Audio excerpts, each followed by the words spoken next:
সবাইকে রমাদান মুবারক, রমজানের শুভেচ্ছা। সবাই দোয়া করি ভালো আছেন, আশা করি সবাই ভালো আছেন। তো আমি এখন উপস্থিত আছি এই যে একটা মাঠের ভিতরে, দেখতে পাচ্ছেন মাঠটা দেখেন কত সুন্দর একটা মাঠ। এটা হচ্ছে যে ধান ক্ষেত মূলত।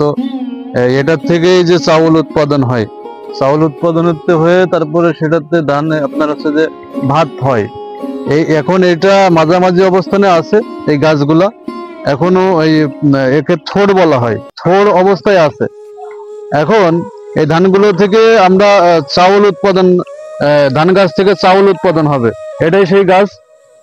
আমার কাছে অনেকেই প্রশ্ন রেখেছে বিশ্বে যে ধান গাছটা আসলে কেমন হয়, অনেকে সেটা জানতে চেয়েছে, কিন্তু আসলে তারা জানে না যে আসলে গ্রামেই এটা উৎপাদন হয়। বাংলাদেশের 80% মানুষ কৃষক, তারা কিন্তু এই ধানটা উৎপাদন করে থাকে।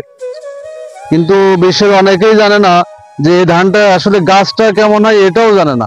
বিশ্বের অনেক কান্ট্রি আছে, সেই সব কান্ট্রির লোকজন অনেকেই আস্কিং করে যে আসলে রাইসটা, আসলে রাইস ম্যানুফ্যাকচার স্টোরি জানতে চাই সবাই। কিন্তু আসলে রাইস ম্যানুফ্যাকচার স্টোরিটা আসলে এইটাই সেই অরিজিনাল যে ট্রি, রাইস ট্রি, সেই রাইস ট্রিটা আপনারা দেখতে পাচ্ছেন, এটাই সেই রাইস ট্রি। এখান থেকেই কিন্তু আসলে সে চাউল থেকে ধান উৎপাদন হবে। তো সবাইকে ধন্যবাদ, সবাই সুস্বাস্থ্য কামনা করে। ভাইকে ধন্যবাদ। রাজু ভাই আমাদের যে রানী ক্ষেত যারে বলে, সোনালী ফসল আমাদের পরিচিত।